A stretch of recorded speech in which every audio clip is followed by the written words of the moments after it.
Hey friends, welcome back to my kitchen. This video is long overdue. I've gotten a lot of requests for me to try out Keto Upgrades, Alicia's bread recipe. Alicia is a pastry chef, and so she has all kinds of expertise when it comes to baking delicious things.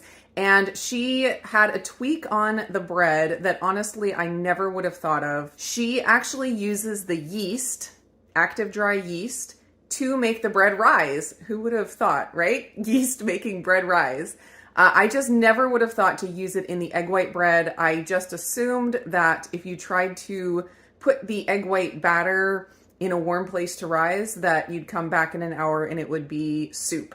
But amazingly, she has shown that that is not the case. So in her video where she put out this recipe, she mentioned that it was inspired by one of my recipes. She used my butter bread recipe as the base and then tweaked it from there. And I absolutely love that. I love this little community of recipe creators we have going on over here on YouTube. I love that we can all lend our unique takes and expertise to these recipes. And in the end, I think we're gonna have some really incredible recipes that we never could have had if just one person created them. I have my pan over here lined with parchment paper, and I'm not gonna preheat the oven yet because there is a 1 hour rise time, so I don't need to do that yet. The way that I am going to proof the bread or the dough is with my Omni oven, my Instant Omni oven. They actually have a proof setting on here. So I'm going to use that, and I can set the temperature manually. I'll go ahead and get it going here. I Googled what was a good temperature to proof bread at, and Google told me 81 degrees was a pretty standard one. So I am going to set it to that and let it preheat. I'll put it up, oops. I'll put the time up to 1 hour and 15 because it'll take me a little while before it's time to get it in there. I also am going to be putting my bowl of honey, yeast, and warm water in there while I get my other ingredients ready. So I need a little bit more than the 1 hour. I'll go over the ingredients real quick, and she does have a printable recipe on her blog, so I will link that down in the description for you guys. The only change I am making to the recipe is that I am going to use psyllium husk powder instead of whole psyllium husk. The only reason for that is because I already had this and I didn't want to buy something else. But what I'm going to do is I'm going to use her exact weight measurement of the whole husks in husk powder. So I'm hoping that that won't make a huge difference. From my understanding, the psyllium is required for you to get the yeast to be able to make the dough rise. It would be interesting to know if there's anything else besides psyllium husk that you could use in this recipe, like oat fiber or the acacia fiber, but that's an experiment for another day. So beyond the psyllium, of course, we have egg white powder, and there's going to be some warm water, which is waiting for me over in my kettle. Some heavy cream powder. She uses this instead of the butter powder. She said that she had heavy cream powder, so she used it in my recipe instead of the butter powder, and it worked well. And I happen to have heavy cream powder from a recipe from a long time ago. I've actually never used the heavy cream powder in bread, but it's been something on my list that I was interested in trying, and I'm going to do that today. Allulose, of course, the active dry yeast, a little bit of honey that allows the yeast to activate in the warm water. And with that whole 1 hour proofing time, there's a pretty good chance that the sugar in the honey is getting eaten up by the yeast. If the yeast does what it's supposed to, you shouldn't have the sugar left in the finished bread. Then, of course, we have cream of tartar and some salt. My Instant Pot kettle here tells me exactly the temperature of the water inside. So it needs to be between 100 and 110. So I think by the time I take this over there, pour it into the bowl, it will probably cool down a little bit. So it's at 114 right now, but I will check it when I get it into the bowl. Since I want to be able to put my yeast, honey, and water mixture into the oven while I'm getting all of my other ingredients ready, I'm going to put it in this smaller bowl because my big KitchenAid bowl will not fit in the little oven. So first is 292 grams of warm water between 100 and 110 degrees. And I love that she adds the weight of everything. She is a true baker, and I love that. And let's see the temp on here. is 104. So I'm going to get going fast. 9 grams of active dry yeast, which is about 2¼ teaspoons. But I love that there's the weight measurement there also. And then I probably should have added the honey first before the yeast, but 7 grams of honey. Ooh, hopefully 8 won't mess it up too much. Now I'm going to set this in my 81-degree oven. I want to give a big thank you to Element for sponsoring this video. Over the past couple of years, it has become incredibly clear to me that balancing electrolytes is a huge key if optimal wellness is the goal. Every part of our bodies need electrolytes in order to function properly, and these days, with our water and soil being as depleted of minerals as they are, supplementation is often necessary. Element has used the latest science to formulate their electrolyte mix. Each packet contains 1,000 milligrams of sodium, 200 milligrams of potassium, and 60 milligrams of magnesium. This mix of electrolytes is perfect for athletes who need to stay hydrated on the field, but it's also great for those on a keto or carnivore diet that tend to lose sodium faster than those eating higher amounts of carbs. Right now, Element is offering my viewers a free sample pack with any order. That includes 8 single-serving packets, one of each flavor, free with each Element order. This is a great way to try all the different flavors or to gift Element to a friend. You can get this deal exclusively at drinkelement.com/indigo. That is drinklmnt.com/indigo. This special offer is available to new and returning customers, and Element always offers a full money-back guarantee. Thanks again to Element for sponsoring this video, and now back to the kitchen. Alicia mentioned that the psyllium needs warm water to activate, so she has you add it to the warm yeast water honey mixture and mix that up before you add in the other ingredients. So I'm just going to measure this out. I'm doing the 10 grams, which is just 1 tablespoon of this, but apparently it's 2 tablespoons of the whole psyllium husk. So I'm going to set that aside to use in a little bit. Now I'm going to get the other dry ingredients ready to go. 100 grams of egg white powder. So she says you can use different amounts of allulose depending on your preference, but the more you put in, the softer the bread will be, and of course the browner it will be. But you could do as little as 2 tablespoons or up to 1/2 cup. And what she did in her video was 60 grams, so that is what I am going to do. 1/2 teaspoon of cream of tartar and 1/2 teaspoon of salt. I always use Redmond real salt. And then I'll also get my heavy cream powder ready to go. 24 grams of heavy cream powder. My yeast mixture is bubbly, and I'm going to add that into my bowl along with the psyllium.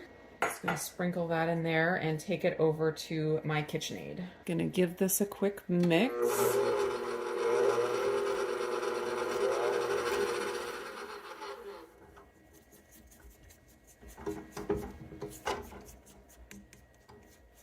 Now I'm going to throw in my egg white powder, allulose, salt, and cream of tartar. And I'm going to start the mixer out on low and slowly increase the speed to high and then whip for about 5 minutes.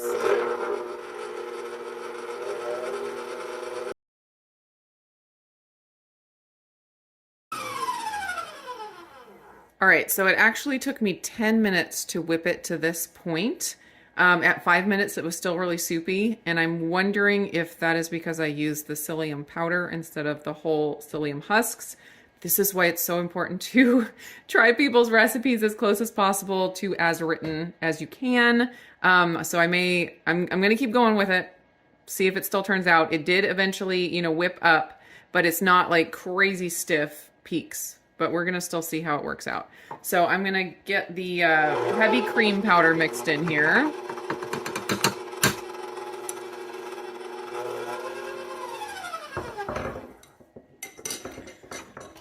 And I'm going to take it over to my pan. Making sure everything is mixed up. And I'm going to spread it into the pan.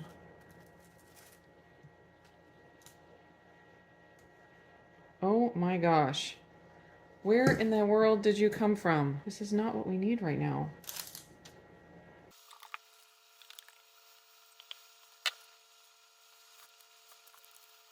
Definitely not as tall as Alicia's, but my pan is possibly bigger than the one she used, so I'm worried that this is going to be a fail, but I'm going to keep going with it. Going to throw this into my proofing oven at 81 degrees for an hour, see what happens.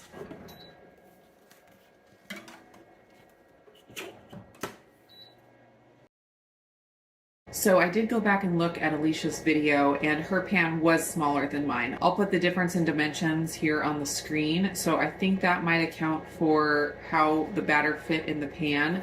Also, when I looked at her video again, I saw that her batter was about the same consistency as what I got. So I have a little bit more hope now. So it has been rising for 1 hour. And I'm gonna score the top and then throw it in the oven, 350 for, I think she said 30 minutes. My paper kind of folded over and got kind of a mess there, but hopefully that'll be okay. Just gonna do a line across the top. And as you can see, it is not soup. Of course, this dough or batter is not gonna double in size like regular wheat bread would, but it did not deflate into a puddle, so I am very happy with that. My oven is preheated 325. I'm going to throw it in for 30 minutes.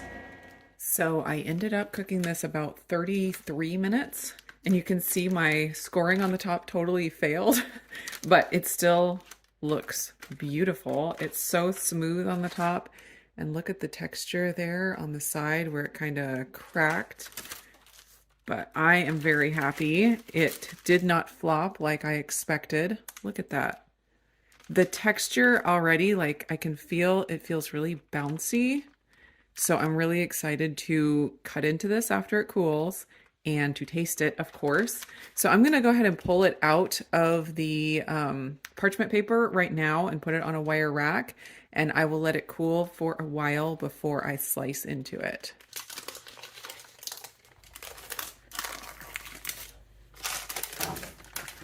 Look at those nice straight sides, very flat bottom, beautiful loaf of bread. Egg whites often have a mind of their own and like to go into crazy shapes, but man, this just looks like a loaf of bread. It is time for the moment of truth, the cut and the taste test. You can see that it did kind of shrink a little bit. Not as much on the sides as some of the egg white bread, but on the top more, which is kind of interesting. At this point, I feel like I really need to do the recipe with the whole psyllium husk just to make sure that me changing that one ingredient isn't the thing that has caused this to be different than Alicia's. I feel like hers rose more, maybe rose more, but it was in the smaller pan. And then I also felt like hers was a lot browner. Of a loaf. I don't know if she uses a convection oven or something, but I did not. I just used a regular oven. So not quite as brown, did kind of shrink in on the top, but I'm excited to see what is inside. So I'm going to give this a little slice here. Ooh, I'm liking the look of the inside texture for sure. And even though it shrunk a little bit on the top, the shape of the slices is actually really nice. So it still looks like a regular slice of bread rather than some of the crazy slices you can get with the egg white bread. All right, let's look at this. All right. I do like the texture of that. It does look like the yeast, made the bubble pattern a little bit different. It's a tiny bit wet, but I wonder if I could have baked it a little bit longer. I baked it for, I think, 33 minutes, and I think I probably could have baked it another 3 to 5 minutes, and that might have gotten rid of the little bit of wet texture here, but it's really not much. I've definitely had worse in different recipes, so I'm not going to call that a fail at all. And I think, wow, I really like the texture of this. There's a little rip, and we'll do the squeeze test here, which it totally passes. Very, very squeezable.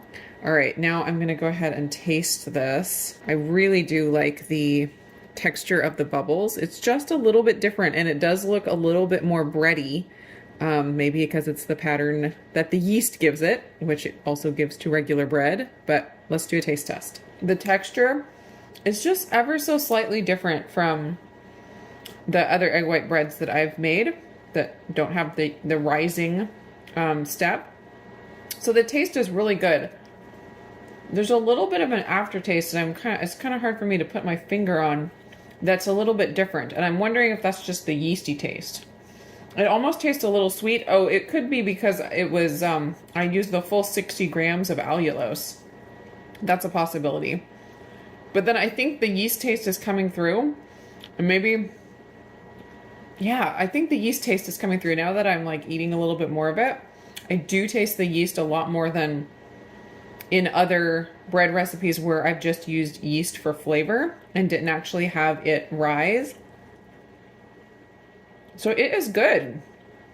It is good. I think adding that rising step does add something to the flavor and to the texture.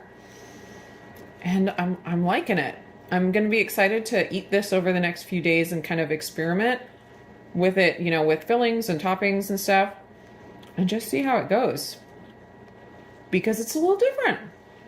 And there is a little bit more of a bread-likeness to it, which there should be with the yeast. I'm going to call this a win. This is really good. And you know, of course, that I'm going to be experimenting with this technique with the rising and seeing if I can get it to work in other recipes. I also am just so curious about doing the whole psyllium husk. So I will be picking some of that up at the store and doing another test loaf. Here, I'll show you this real quick. So you will definitely be seeing more experimentation with this technique. And I just love that I learned something new from Alicia, something that I never would have thought of. And it's just going to give me something else to play with the egg white bread, which is very exciting for me. You guys know I love experimentation. So thanks for hanging out in the kitchen with me today. I hope you guys enjoyed that experiment, and I will just see you again in another video.